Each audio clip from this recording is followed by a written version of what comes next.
মায়ের আজকে অফিসে একটা দারুণ প্রোগ্রাম আছে, তার জন্য খুব সেজেগুজে যাচ্ছে। আমার তো খুব ভালো লাগছিলো। আর যাওয়ার আগে আমাদের জন্য সমস্ত রান্নাবান্না করে দিয়ে গেছে, আর আমাকেও বলে গেছে তুই সারা জীবন শুধু কাজ কাজ করেই যা, খেতে হবে না, কিছু করতে হবে না, সারাক্ষণ শুধু মায়ের ওপরেই ভরসা।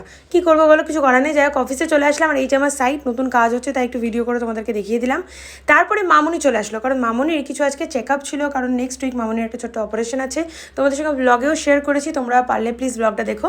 তারপর মামুনিকে রিক্সায় তুলে দিলাম, তারপরে আমি চলে আসলাম অফিস কমপ্লিট করে এখন রেডি হয়ে কলকাতা যাওয়ার পালা।